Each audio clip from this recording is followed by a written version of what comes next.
monté, il en restera quelque chose. Voici comment le PPRD présente le candidat numéro 3, Joseph Kabila, et jugez aussi comment l'histoire contredit cette campagne.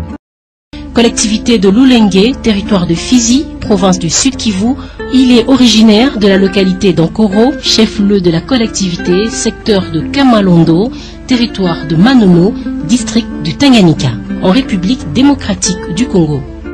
La famille biologique de Laurent Désiré Kabila est aujourd'hui en liberté réduite au Katanga. Leur sort est un témoignage sur la pseudo-parenté entre Laurent Désiré et Joseph. Le jeune Joseph Kabila commence ses études primaires à Fizi, dans le maquis du Sud Kivu. Des études qu'il termine à l'école française de Dar es Salaam. Il poursuit et termine ses études secondaires en Tanzanie. Mensonge grossier. Si Joseph est né en 1971, il n'a donc commencé ses études primaires qu'après 1977. À supposer qu'il aurait fait les 3 premières années à Fizi. Cela signifierait que Joseph a rejoint ses parents en Tanzanie qu'au début des années 80. Ce qui contredit l'histoire de Laurent Désiré Kabila qui, selon tout recoupement, voire la mémoire de Che Guevara, avait déjà installé sa famille à Dar es Salaam au début des années 1970. Pour preuve, en 1975 en Tanzanie, Laurent Désiré Kabila et son PRP ont réussi à enlever 3 spécialistes américains des Grands Singes et de leurs collègues hollandais pour obtenir une rançon, et la libération de 30 de leurs militants incarcérés à Dar es Salaam. Le département d'État américain atteste ce fait. Et cela corrobore les documents trouvés au ministère tanzanien des Affaires étrangères. Concernant la partie de l'école primaire faite à l'école française de Dar es Salaam, notre investigation révèle des contre-vérités. Nous avons contacté les responsables de cet établissement, et avons parlé avec le conseiller de coopération et d'action culturelle auprès de l'ambassade de France, tous à Dar es Salaam.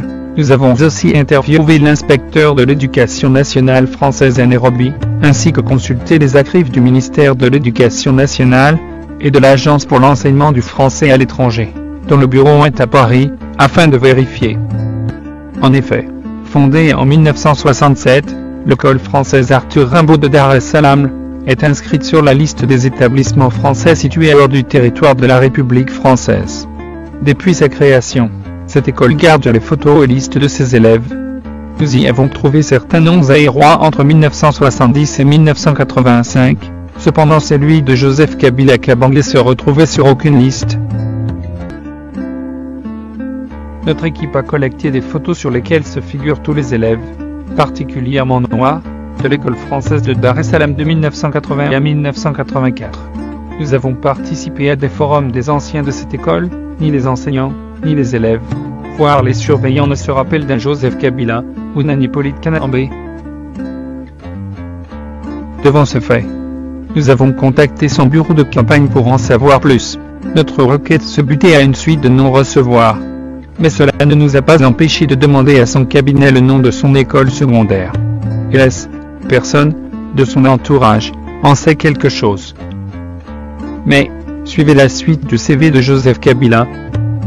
La nécessité de poursuivre la révolution l'oblige à entreprendre en Tanzanie une formation militaire, alors qu'il pouvait bien poursuivre une formation universitaire classique comme cela se passe souvent.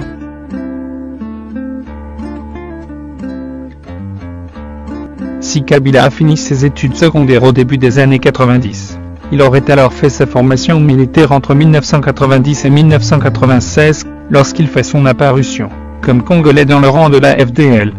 Mais là aussi, les documents contredisent le curriculum vitae que présentent les kabilistes. En effet, personne ne dit dans quel centre militaire tanzanien Joseph Kabila aurait suivi sa formation. À cette question, son bureau de campagne a manifesté une autre langue de bois. Les documents nous renseignent qu'à l'époque, la Tanzanie ne possède que 2 centres de formation militaire, qui regroupent des étudiants étrangers. Il s'agit de National Military Leadership Academy situé à Monduli, ainsi que de School of Infantry situé à Nashangui. Et si Kabila avait étudié au National Military Leadership Academy vers les années 90, son nom se figurerait sur la liste d'honneur de cette académie, qui ne se cache pas d'avoir formé, par exemple le président tanzanien Jacques Leyambrizo Kikwete. Dans le CV, contrairement à Kabila, le montre clairement. Non plus, Aucune trace d'un Joseph Kabila Kabange à Cholof Infanterie de Nachangui. Une révélation a réorienté notre enquête sur la présence ou non d'un certain Joseph Kabila en Tanzanie. Et oui, nous avons trouvé d'autres fils de Laurent Désiré Kabila à Dar es Salaam, et nos contacts nous confirment que le Congolais et commerçant Buana Raoul, le spodo de Laurent Désiré, avait bel et bien des enfants, qui tous se nommaient Kabila à l'école. Cependant, un article du Jeune Afrique du 19 juin 2006, signé par François Soudin vous rapporte que Joseph Kabila était plutôt connu sous le nom d'Hippolyte Kanambe, un de ses pseudonymes qu'il utiliserait, pour des raisons de sécurité, pendant sa scolarité à Dar es Salaam, au cours des années 1980. Mais pourquoi Joseph serait-il le seul à utiliser un pseudo de tous les enfants de Kabila? Et pourquoi avoir choisi Kanambe? Et pourquoi si Hippolyte Kanambe était un surnom, pourquoi continuer à signer Hippolyte Kanambe sur le document officiel après avoir repris son vrai nom? Alors qui est Kanambe? Le nom d'Adrien Christophe Kanambe apparaît dans la mémoire de Che Guevara, dans le livret témoignage des compagnons de Macky de Laurent Désiré Kabila, dont Pierre Yambuya Lotika, Léonard Mulopo-Kapi, ainsi que dans plusieurs documents des groupes rebelles, qui assiégeaient l'Est du Congo dans les années 60 et début 70. Adrien Kanambe serait un sujet rwandais, de l'Union des nationalistes rwandais, UNAR, dirigé par un certain Rukva dans les Maquis au sud Kivu. C'est tous ces Rwandais auraient signé des accords avec Soumialo et Laurent Désiré Kabila lors des rébellions de 1965 à 1966, pour lutter aux côtés des Congolais du CNL et de Che Guevara. En 1967, Adrien Kanambe avait rejoint Laurent Désiré Kabila dans le PRP, et était devenu un des cadres politico-militaires du PRP, jusqu'à la guerre de Moba et II en 1984 et 1985. Les membres du PRP racontent que c'est suite à la traîtrise d'Adrien Christophe Kanambe que le PRP aurait perdu cette bataille. C'est que Laurent Désiré Kabila ordonnera son exécution, et aurait flirté sa veuve, Marceline, qui serait devenue une de ses nombreuses épouses à Dar es Salaam. Quant à Hippolyte Kanambe, il y a bel et bien ses traces à Dar es Salaam. Entre 1988 et 1991, certains habitants des Kianduchiwe, en Tanzanie, se rappellent d'un jeune taximan Tutsi Hippolyte, qui aimait offrir ses services surtout aux musiciens venus de Zaïre, et qui plus tard serait devenu chauffeur de direction de la succursale de l'Amiba à Dar es Salaam.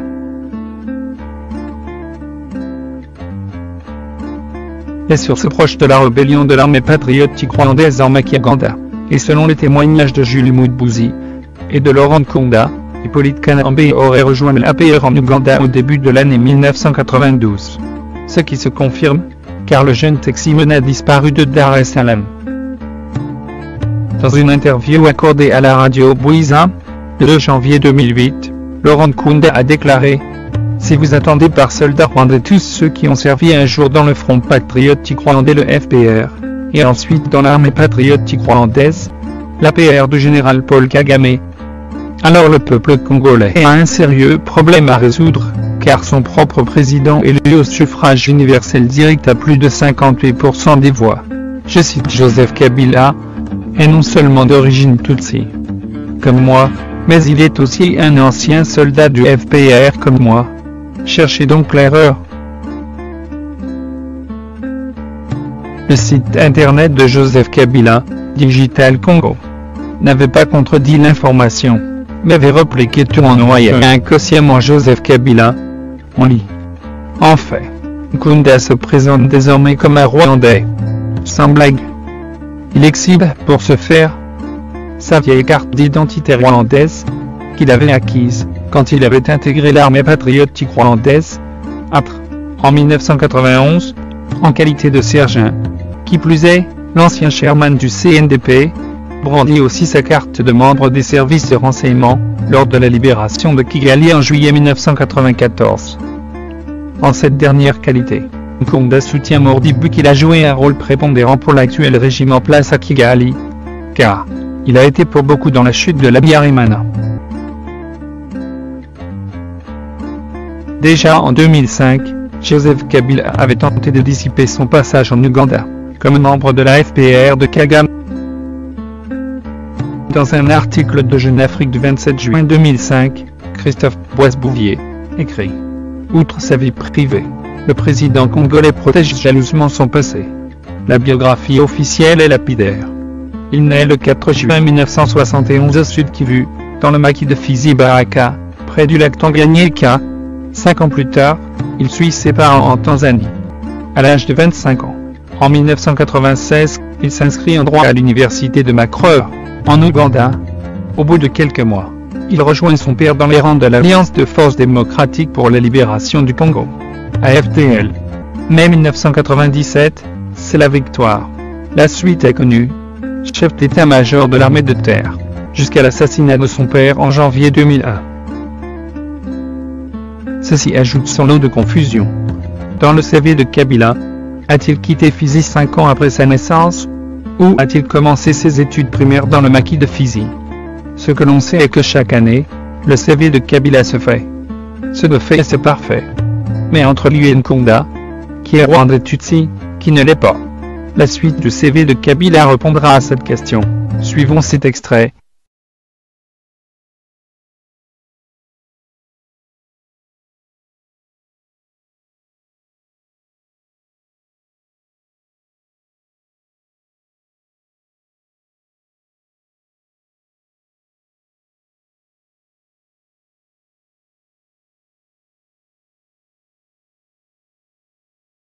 Suivons cet extrait.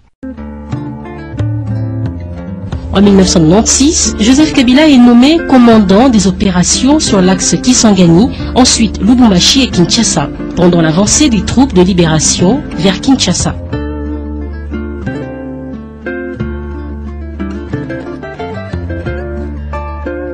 Cette partie du CV est vraie, car dans son interview toujours dans Jeune Afrique Intelligent, numéro 2155 T 2156, en avril 2002, Mskabarbé le reconnaît aussi.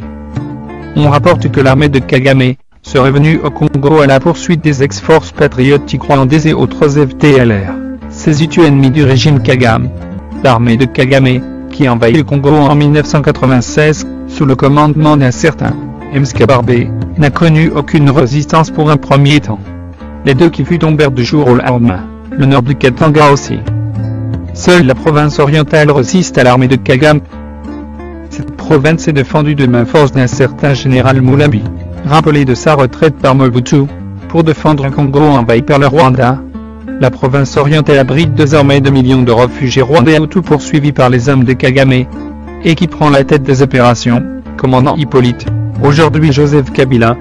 Alors peut-on donner la tête de telles opérations à un homme, sur qui on n'a pas confiance, ou à un étranger, ou encore à un mercenaire?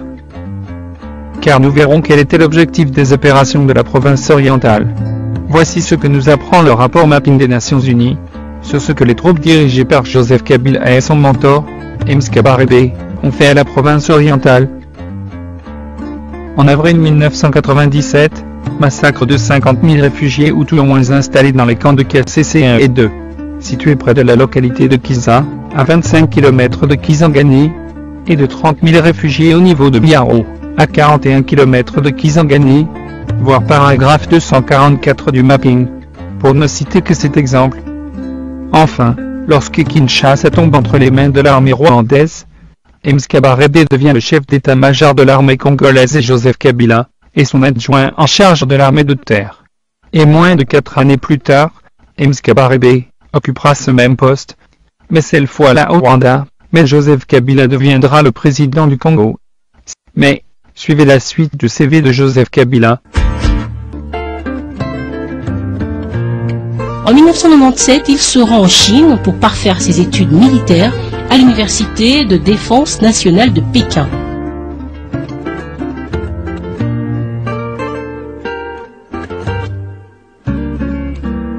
C'est en 1998 qu'il est nommé chef d'état-major général adjoint des FAC, Forces armées congolaises, et plus tard il devient, en 2000, chef d'état-major de la force terrestre. Mensonge grossier.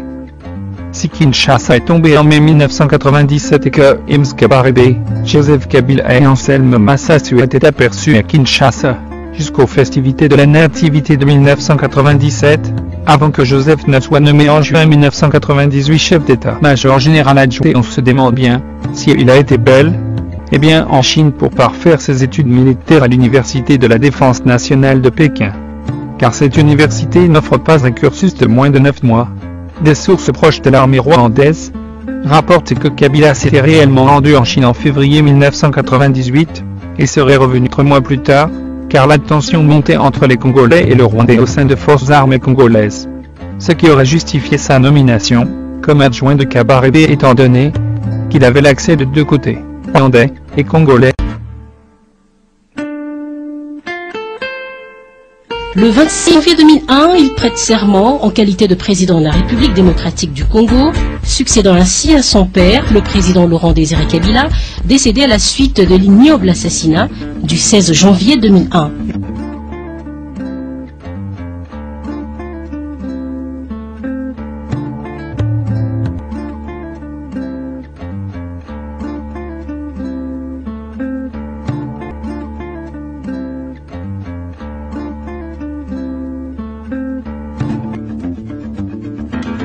Le président Joseph Kabila est détenteur d'un diplôme de Washington International University.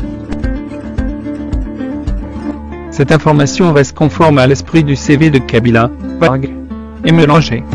Ni date, ni nom du programme suivi, ni rien. Seulement le nom de l'université, comme il en était de l'école française. Le malaise se ressent une fois de plus. À Washington, on ne publie pas le nom des étudiants, une fois de plus une occasion qui profite à Kabila. Le président de la République démocratique du Congo, Joseph Kabila, est docteur honoris causa de la Hankook University en Corée du Sud.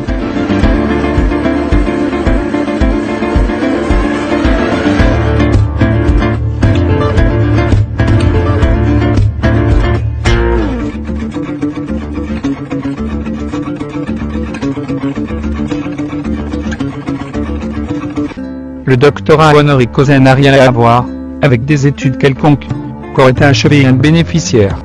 Au contraire, ce titre peut être décerné même à un illettré. Ce titre honorifique permet donc à une université de souligner l'œuvre d'une personnalité ou son implication dans une communauté. Il offre aussi une visibilité à l'université et encourage la participation du docteur honoris causa au financement de cette dernière. Le titre peut être décerné à la suite d'un don. Ce qui serait le cas de Kabila, selon une source diplomatique congolaise.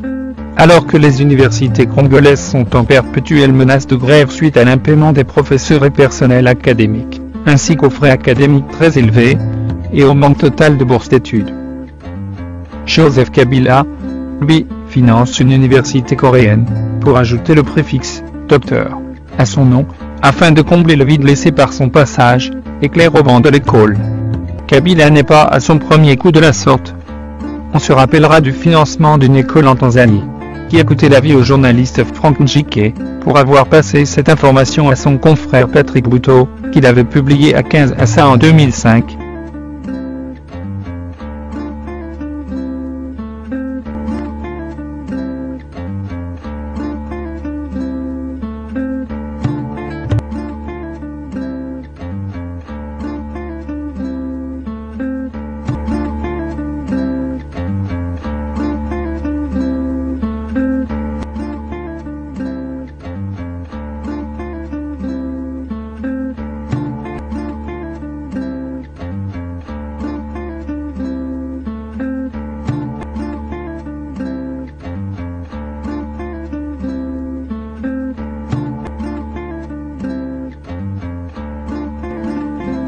Peuple congolais de choisir son chef.